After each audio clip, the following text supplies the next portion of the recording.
100세 시대를 맞아 여러분의 건강을 책임집니다. 1:1 건강 맞춤 상담, 당신의 주치.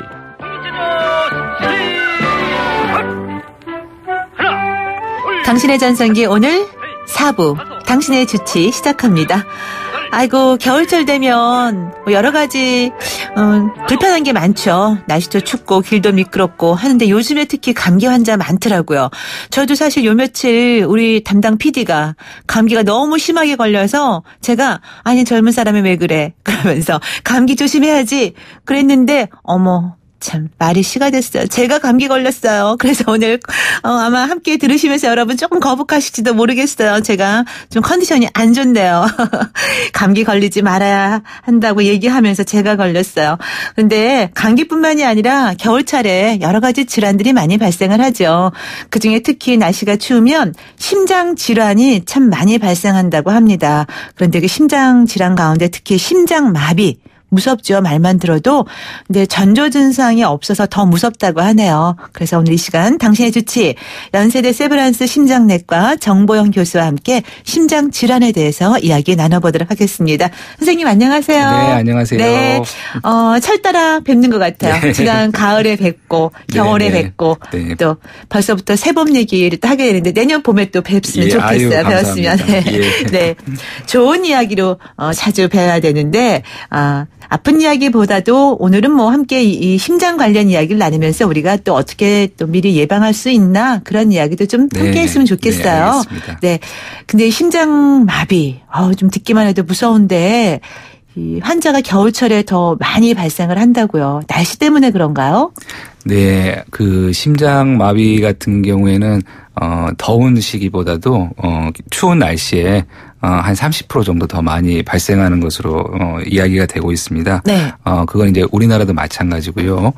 그 이후로는 이제 아무래도 이제 날씨가 추우면 혈관이 수축이 되고 그다음에 이제 그때 이제 운동을 하게 되면은 심장에 부하가 많이 걸리게 돼서 심장의 혈액 순환이 안 좋게 되고 그다음에 이제 부정맥이 발생하고 그래서 심장마비가 특히 이제 겨울 날씨에 많이 발생하는 것으로 돼 있습니다. 네.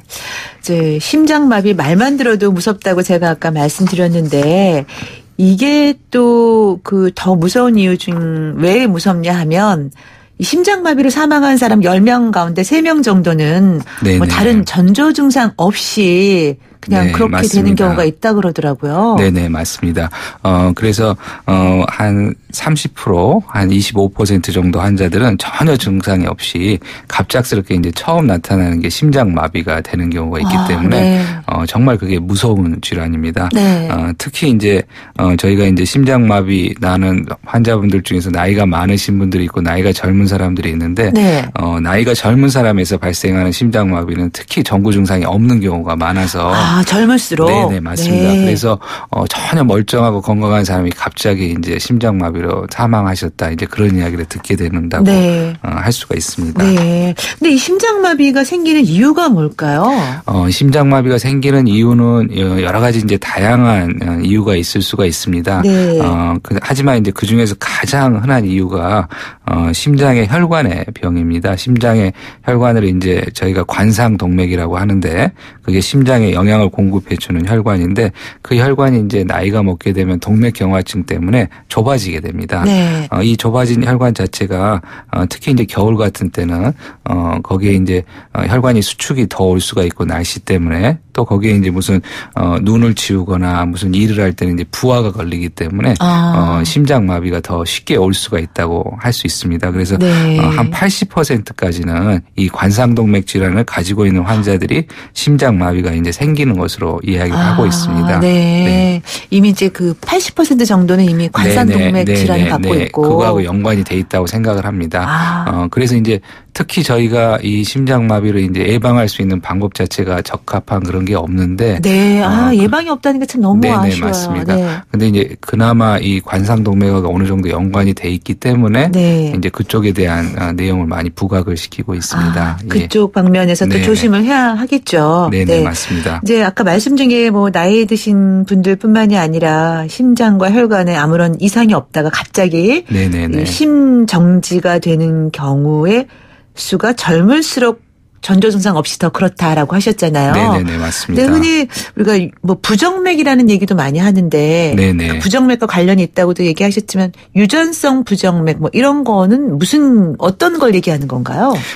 그래서 이제 심장마비 급사라고 하는데 저희가 일반적으로는 이제 35세 이상 나이에서 이게 조금 더 많이 생기는데 네. 35세 이상은 한 500명 중에 1명이나 1000명 중에 1명, 한 0.5%나 0.1% 정도 발생합니다. 네. 근데 이제 30세 미만의 젊은 연령은 사실 이제 빈도는 되게 적습니다. 한 10만 명 중에 1명이니까 0.001% 정도밖에 안 되는데 그런 심장마비가 이제 주변에서 생겼을 때 그 지역사회에 이제 미치는 영향은 훨씬 더 크다고 할 수 있습니다. 그러니까 아주 건강하고 멀쩡한 사람이 갑자기 죽는 일이 생기는 거거든요. 네.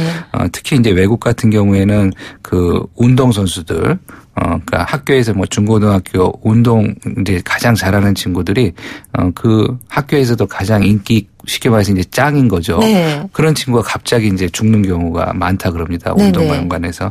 이제 그렇게 젊은 사람들이 이제 전혀 전구 증상 없이 발생하는 그 심장마비 원인이 유전성 부정맥이 많습니다. 네. 유전성 부정맥은 이제 종류가 좀 여러 가지가 있고 되게 좀 복잡하지만 이름이 그중에서 흔한 것들만 몇 가지만 말씀드리면 네. 심장이 이렇게 두꺼워지는 병이 있습니다. 유전적으로 네. 심근 비유증이라고 하는데 네. 또 그 심장에 있는 어떤 심전도의 일정 부분 우리가 QT 간격이라고 하는데 그런 게 이제 선천적으로 이렇게 늘어나는 경우가 있고 이제 그런 여러 가지 때문에 이제 발생하는 걸로 이제 이야기가 되고 있습니다. 네.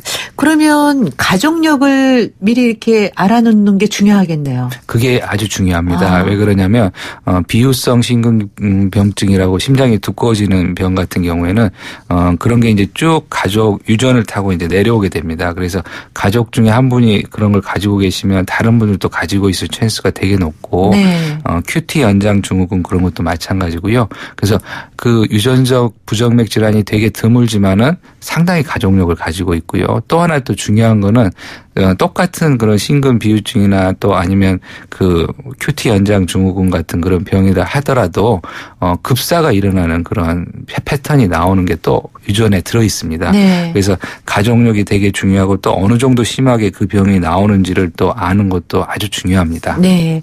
유전성 부정맥 말씀해 주셨는데 그냥 일반적으로 우리가 흔히 또 이제 부정맥이라고 하는 것들 있잖아요. 네네네, 그것도 맞습니다. 조심을 해야 되는 건가요? 네네네, 맞습니다. 그 일반적으로 이제 말씀드리는 부정맥은 가장 흔한 게 이제 이거하고는 조금 더 다른데 이제 네. 심방세동, 네. 그 나이가 많이 드셨을 때 이제 고령과 연관돼서 고혈압 그런 것과 연관돼서 생기는 심방세동 그런 게 많이 생길 수 있는데 그거는 이제 뇌졸중하고 연관이 많이 돼 있습니다. 네. 그런 분들도 정말 조심하셔야 됩니다. 네. 아니, 젊은 사람들도 가끔씩 얘기하다 보면 나 부정맥이래 뭐 이렇게 그냥 아무렇지도 않게 얘기하는 경우 있거든요. 네네네. 그런 경우는 뭐 어떤 건가요? 그 부정맥이 이제 사실은 말 그대로 맥박이 정상적이지 않은 거기 때문에 네. 아주 스펙트럼이 너무 네. 많습니다. 그래서 네. 가장 흔하게는 이제 심실 조기 수축이나 그런 것들은 아예 굳이 꼭 치료를 할 필요 없는 부정맥도 있고요. 네. 또 건강한 성인에서 운동 많이 하는 성인에서 맥박이 좀 느리게 나올 수 있는데 그것도 치료할 필요가 없습니다. 네. 네. 아주 다양한 거군요. 네네, 맞습니다. 네. 심장마비가 오기 전에 이제 전조 증상 없이 갑자기 이렇게 돌연사하는 심장마비 환자가 한 10명 중에 3명 정도라고 하셨잖아요. 네네네. 그럼 나머지 이제 한 70% 정도는 예. 전조 증상이 있다라는 맞습니다. 말씀이신데 맞습니다. 네. 그 어떤 전조 증상인가요? 그래서 이제 그 전조 증상을 알고 있으면 어느 정도 예방이 가능하기 네. 때문에 그거를 강조하는 게 정말 중요합니다. 네네. 그래서 전조 증상으로는 가슴이 아프거나 뭐 숨이 차거나 그다음에 되게 피곤하거나 그런 증상들을 앞서 말씀하신 한 70% 정도 환자들이 네.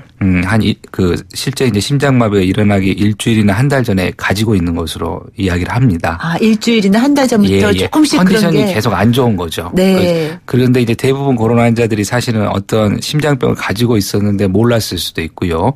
또 심장병을 계속 치료하던 환자들인데 그 지난 일주일이나 한 달 사이에 컨디션이 점점 안 좋아지는데 그걸 이제 방치하면서 결국 이제 심장마비가 일어나는 패턴이거든요. 네. 그래서 이제 그런 증상이 있었을 때는 뭔가가 좋지 않구나 하고 병원을 찾아가서 전문가 상담받는 게 되게 중요합니다. 네.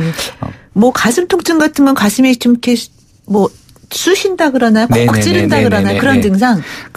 사실은 이제 건강한 사람들이 이렇게 그냥 바늘로 콕콕콕콕 쑤신다 그런 거는 협심증이 아닌 경우가 더 흔하고요. 네. 오히려 이제 우리가 이제 이야기하는 협심증이나 심장의 병은 이게 부하가 걸렸을 때 네. 가슴이 아픈 패턴이 나와야 됩니다. 쉽게 말해서 무거운 거를 들고 이렇게 걸어 다니거나 아니면 과식을 하고 막 계단을 오를 때 또 특히 이제 추운 날씨에 뭐 이렇게 과식을 하고 막 갑자기 밖에 나가는데 가슴이 뻐근하게 아프다. 뻐근하게 아프다. 그런 거는 그리고 그런 분들이 이제 나이도 한 60대 정도 되신 분들인데 그러면 거의 대부분이 그 심장 혈관이 좁아져 있을 가능성이 많습니다. 네. 그리고 그러니까 유난히 뭐 숨이 차다든가. 네네 맞습니다. 그래서 걸었을 때 다른 친구분들보다 훨씬 더 숨도 차면서 가슴도 뻐근하게 느낀다. 그런 증상이 있으면은 꼭 심장 전문의를 찾아보셔야지 됩니다. 예. 뭐 피곤한 거야 뭐 요즘 사람이 다 피곤 달고 산다고 하니까 그러려니 하고 지나갈 수 있겠지만 가슴이 좀 뻐근하다든가 숨이 유난히 차오르는 현상이 한 일주일 전부터 한 한 달 사이에 이렇게 일어난다 하면 한번 좀 의심해보고. 한번 그게 좋습니다. 네, 그래야겠군요. 지금 0101님 문자 주셨는데요. 심장마비는 뇌졸중과 연관이 있나요? 뇌졸중 환자들은 더 위험한지 궁금합니다 하셨네요. 심장마비하고 뇌졸중하고는 이제 엄밀한 의미에서는 두 개가 이제 좀 다른 병입니다. 둘 다 똑같이 크게 부정맥에 그러니까 앞서 말씀드린 심장마비는 이제 조금 전문적인 이야기인데요. 심실하고 심방이라는 심장의 구조가 있는데 심실 쪽에서 이제 그 갑작스러운 막 빠른 빈맥들이 나오는 건데 뇌졸중은 이제 머리 쪽에서 혈관이 막힌 거라 조금 스코업이 다르기는 하지만은 근본적으로 이게 몸에 있는 혈관계의 병이 나서 생길 수가 있기 때문에 또 유사하다고도 할 수 있습니다. 네.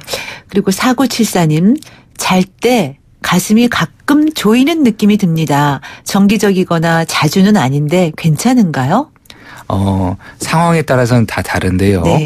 새벽녘에 이게 가슴이 쪼개지듯이 아프면서 이렇게 깰 정도로 아프신 분들은 꼭 병원을 찾으셔야 됩니다. 이 새벽녘에 이렇게 심장혈관에 경련이 일어나는 환자분들이 있거든요. 그런 분들은 정밀 검사를 받고 거기에 맞게 치료를 하셔야 됩니다. 그렇지만 이제 가슴이 저희가 정확하게 가슴이라고 이야기 못하고 뭐 비슷하게 이제 위쪽에 그 궤양이 있거나 그래도 아프다고 할 수 있거든요.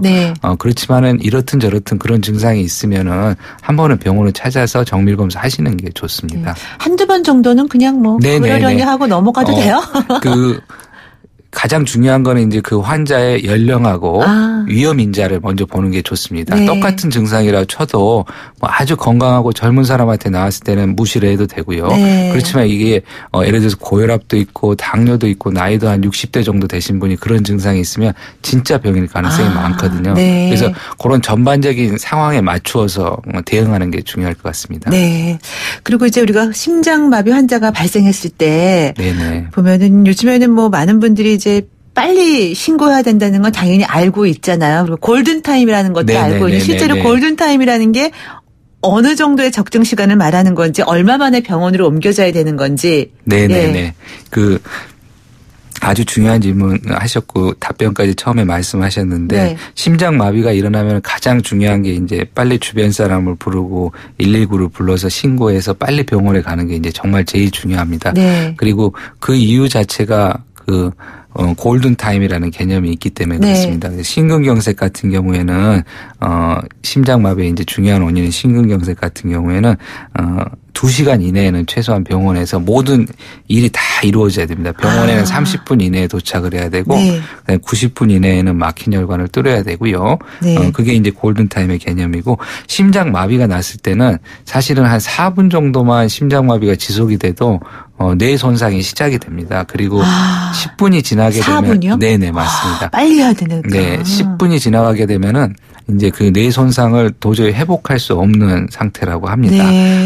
그래서 이제 그 심폐소생술을 하는 이유가 그 조금이라도 그걸 좀 더 도움을 줄 수 있기 때문에 그런 걸 하는 겁니다. 많게는 한 3배까지도 생존율을 심폐소생술이 더 올리는 걸로 이야기하고 있습니다. 심폐소생술을 시행하면 살아날 확률이 3배씩이나 증가하는 3배 거니까 정도까지 굉장히 중요한 거네요. 아주 중요합니다. 네. 심폐소생술. 그러면 이 심폐소생술이 중요하다는 걸 다 아는데 그래서 요즘에 이걸 따로 뭐 배워야 된다 뭐 이런 네네네, 훈련도 맞습니다. 해야 되고 예, 뭐 하는데 예. 어려운가요? 따로 그렇지 정말 않습니다. 많이 배워야 되나요? 그렇지 않습니다. 네. 물론 이제 요즘은 뭐 학교에서도 그걸 다 가르쳐주고 그다음에 여러 단체에서 그걸 교육하는 프로그램이 많습니다. 네. 그래서 이제 심장마비가 난 환자한테 이제 심폐소생술을 다시 한번 말씀을 드리면은 네. 첫 번째 이제 가장 중요한 건 아무튼 주변 사람을 부르고 빨리 119를 부르고요. 그다음에 요즘은 이제 그 AED라 그래가지고 그 자동 제세동기라는 기계들이 있습니다. 네. 이게 부착을 하면 안 좋은 그 부정맥이 있으면 자동으로 이걸 없애주는 전기 쇼크로 줘서 네. 그런 거를 빨리 가져오라고 먼저 이야기를 하고 네. 그다음에 이제 텔레비전 같은 데서 많이 보셨겠지만 이제 가슴 압박하는 거. 네. 가슴 압박하는 거를 보통 이제 30번 정도 이렇게 빠르게 가슴을 압박하라고 돼 있습니다. 네. 일반적으로 뭐 1분에 한 100회, 120회까지 빠르게 그런 속도로 하라고 하는데 아주 세게 해야 된다고 그러던데. 세게 해야 된답니다. 네. 그 깊이도 가슴이 한 5에서 한 6cm 정도 들어갈 수 있을 정도로 네. 깊게 해야 되고 그러려면 이제 환자도 이 푹신푹신한 침대에 높이지 말고 딱딱한 데에다 올려야지만 5에서 6cm 정도 가슴이 들어갈 수가 있거든요. 아까 바닥에 그냥 딱딱한 그래서 바닥에. 체중을 이용을 해가지고 가슴을 눌러야 되는 걸로 네. 되어 있습니다. 그러면서 한 30번 정도 그런 걸 하고 한 2번 정도 이제 인공호흡을 하는 거를 이렇게 반복하는 걸로 이야기를 하고 있습니다. 네. 그러면서 이제 빨리 전문 이제 구급 팀들이 도착하기를 기다리면서 그런 거를 해주는 게 이제 도움이 된다 그럽니다. 네. 그러니까 좀 주변에 이렇게 좀 힘센 남자가 있어서 한번 눌러주면 정말 천만다행이겠는데 뭐 네네. 여자들도 할 수 있겠죠. 다 할 수 있습니다. 네. 저희 병원에 오는 환자들을 봐도 사모님들, 그러니까 뭐 할머님들이나 그런 분들이 해서 하는 경우도 많고 또 어린 애들이 또 해서 학교에서 배워가지고 네. 뭐 중학생들이 해서 이렇게 와서 좋은 애우를 그 보이는 환자분들이 꽤 있습니다. 네. 그래서 정말 별거 아니라고 생각하지 마시고 이거를 다 하는 게 중요할 것 같고 요즘은 네. 또 신고를 하면 소방서에서 그런 거를 또 아무래도 주변 분들은 이제 당황해가지고 정신이 하나도 없지 않겠습니까? 근데 이제 소방서에서 그런 걸 심폐소생 같은 거를 다 전화로 또 이야기를 해주고. 방법을, 네. 앱도 있고 핸드폰에. 네, 맞습니다. 네. 그러니까 아무래도 그런 걸 도움을 받으면은 훨씬 더 많은 도움을 드릴 수 있을 것 같습니다. 네. 요즘 보면 가끔 이제 그런 기사도 봐요. 길거리에 어느 분이 쓰러졌는데 맞습니다. 지나가던 사람이 심폐소생술로 해서 살렸다. 이런 방법을 알고 있으면 정말 나도 좋고 맞습니다. 상대방도 좋고 맞습니다. 생명을 구할 수 있는 거니까 맞습니다. 우리가 이런 거 좀 배워놓으면 좋을 것 같습니다.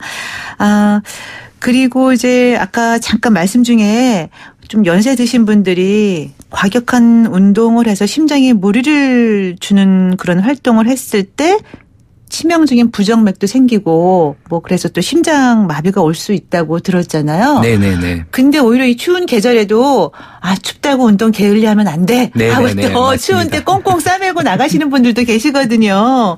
그러면 안 되는 건가요? 그래서 이제 다 지금 이야기하신 게 다 맞습니다. 네. 과격한 운동을 갑작스럽게 추운 날씨에서 심장마비가 생기는 경우도 있고요. 그다음에 또 말씀하셨듯이 운동 자체는 정말 이로운 거고요. 네. 그래서 이제 일반적으로는 아셔야 될 게 일반적인 사람들한테는 운동은 다 좋은 겁니다. 그래서 네. 뭐 WHO 그런 데에서도 일주일에 한 150분 정도 그래서 아주 과격하지 않게 그래서 하루에 그거 150분이면 그거 하루에 30분이라고 계산하면 한 5일 정도 됩니다. 그래서 네. 일주일에 30번씩 해서 한 5일 정도 운동하는 건 아주 좋고 거기에 강도를 좀 더 높여도 계속 좋다고 돼 있습니다. 네. 그렇지만은 그렇지 이제 않은 환자분들이 있는 거죠. 네. 그러니까 쉽게 말해서 관상동맥 질환이 있어가지고 혈관이 많이 좁아져 있는 환자분인데 그거를 모르는 상태에서 이제 과격하게 운동을 해버리면 또 추운 날씨에 갑자기 이제 하게 되면 그게 이제 무리가 돼서 심장마비를 유발할 수 있습니다. 그래서 그런 분들이 이제 한겨울에 막 눈 치우다가 갑자기 문제가 되는 경우도 있고 그렇다고 합니다. 네. 말씀 듣다 보니까 정말 건강은 건강할 때 챙겨라 하는 말이 정말 맞습니다. 맞는 말이다라는 생각이 들어요. 근데 우리가 그거 놓치고 있다가 아프면 아프고 나서 그때 이제 또 운동도 좀 해야지. 맞습니다. 식사도 규칙적으로 해야지. 술도 좀 줄여야지. 담배도 덜 피워야지. 이렇게 맞습니다. 많이들 생각하시잖아요. 근데 요즘 연말이라 또 또 결심한 거와 또 좀 다르게 또 연말 모임에 가다 보면 네네. 과음하시는 분들 많이 계실 것 같아요. 네네. 네. 이 술을 과하게 마시면 당연히 건강에 안 좋지만 특히 심장 질환에 안 좋을 것 같아요. 네네네, 맞습니다. 그래서, 술은 사실은 아주 소량을 드셨을 때는 오히려 심장 질환에는 되게 좋다고 돼 있습니다. 네. 근데 연말 모임에 가서 아주 소량보다 과음이 맞습니다. 많을 것 맞습니다. 같아요. 그 소량이 이제 얼마냐가 되게 중요한데. 네. 한두 잔 정도입니다. 한두 잔. 그러니까 이 잔이라 그러면 이제 되게 헷갈려 하시는데 소주 한 잔, 맥주 한 캔, 와인 한 잔 그게 전부 양이 똑같습니다. 그래서 네. 와인을 드실 거면 그냥 한 잔, 두 잔 정도까지만 자기 와인잔으로. 예. 맥주는 맥주잔으로. 소주는 소주잔으로. 네. 그 이상이 넘어가면 그다음부터 이제 안 좋은 걸로 돼 있습니다. 네. 특히 심장 질환 중에서 이제 부정맥 중에 심방세동이나 이런 병들은 술하고 너무 연관이 많습니다. 네. 그리고 술은 또 간이나 다른 장기들에 다 문제가 있을 수 있기 때문에 조심하셔야 됩니다. 네. 담배도 마찬가지겠죠. 더 안 좋은가요? 네, 더 안 좋습니다. 네. 담배는 이제 직접적으로 심장 혈관들을 다 망가뜨릴 수 네. 있기 때문에 네. 안 좋은 걸로 네. 생각하셔야 됩니다. 뭐 담배와 술. 네네. 사실은 좋은 게 아니에요. 네네. 술 맞습니다. 조금 뭐 건강에 좀 좋다 하더라도 안 마시면 좋겠죠. 예, 그게 훨씬 더 낫습니다. 네. 예. 그렇지만 절대 끊을 수 없다 하시는 분들은 절주 정도는 하셔야 좋을 것 같고요. 담배는 금연하셔야겠고요. 네네네. 그러시는 게 좋을 것 같습니다. 자, 오늘 이렇게 해서 이제 심장 관련 이야기를 이제 정보를 주고 계신데요. 건강한 심장을 위해서 우리가 평소에 요 정도는 좀 하고 지내는 게 좋다라고 정리를 해 주실 게 있다면요. 네, 그래서 앞서 말씀하신 금연, 그다음에 절주 하는 네. 거 정말 중요합니다. 네. 그다음에 또 중요한 거는 이제 적절하게 이제 체중을 잘 유지하고 뭐 복부 비만 요즘 이야기 많이 하는데 허리 둘레 유지하는 거 그런 것도 되게 중요합니다. 네, 그러니까 음식도 너무 많이 드시지 말고. 네네네, 맞습니다. 네. 왜 그러냐면 비만이 이제 많은 병들을 유발할 수 있기 때문에 네. 그게 참 중요한 컨셉이고 그다음에 이제 식사 중에서는 아무래도 이제 기름진 음식하고 네. 그다음에 적색 육류 그런 거 삼가해 주시고 네. 좀 채소나 견과류 그런 거 섭취가 좋습니다. 그 네. 외에는 이제 뭐 스트레스 받지 말고 운동 열심히 하고 그런 게 아주 좋습니다. 네. 참 쉬운 것 같으면서도 참 네네, 어려운 맞습니다. 게 바로 그런 정말 거예요. 어려운 겁니다. 사실은 가장 기본적인 것인데 네네. 그래서 우리가 기본에 충실하라는 말은 하면서도 네, 맞습니다. 그게 제일 어려운 것 같습니다. 어려워도 네네. 우리가 건강을 챙기려면 또 해야죠. 네, 맞습니다. 마칠 시간 다 됐는데 질문 하나만 더 한번 네네네. 여쭐게요. 9421님. 11살 딸이 가끔 학교에서 심장이 많이 아팠다고 하는데요. 어린아이도 검사를 받아봐야 하나요? 외가 쪽이 심장병 가족력이 있긴 합니다. 이러셨어요. 걱정되시겠네. 예. 이게 사실 이제 어느 병이나 다 통용되는 컨셉인데 네. 자주 증상이 있으면 병원에 한번 와서 검사를 하는 게 중요합니다. 그리고 실제로 이제 어린 아이가 가슴이 아프다고 하는 병이 드물지만 있을 수가 있거든요. 네. 어떤 혈관의 기형이나 유전병이 있을 수가 있기 때문에 네. 특히 또 가족력이 있었으면 제 생각에는 한번 오셔서 검사하시는 게 좋을 것 같습니다. 네. 걱정하지 마시고요. 병원에 가서 일단 네네네. 검사를 네. 받아보시는 게 좋을 것 같아요. 금방 검사하면 알 수 있으니까요. 네네. 예. 자, 오늘 이렇게 해서 당신의 주치 연세대 세브란스의 심장내과 정보영 교수와 함께 심장 질환에 대한 이야기 나눠봤습니다. 교수님 도움 말씀 잘 네, 들었고요. 감사합니다. 또 새봄에 한번 네, 나와주세요. 감사합니다. 네, 고맙습니다. 월요일부터 금요일까지 이 시간에 당신의 전성기 오늘 함께해 주신 애청자 여러분 정말 감사합니다. 벌써 오늘 마칠 시간 다 됐네요. 불금 또 주말 크리스마스 행복하게 보내시고요. 저는 화요일 아침 10시 20분에 다시 오겠습니다. 메리 크리스마스. 자, 여러분 오늘이 가장 젊은 날입니다. 지금까지 김명숙이었어요. 오늘 끝곡은요. 쿨의 All For You 띄워드립니다.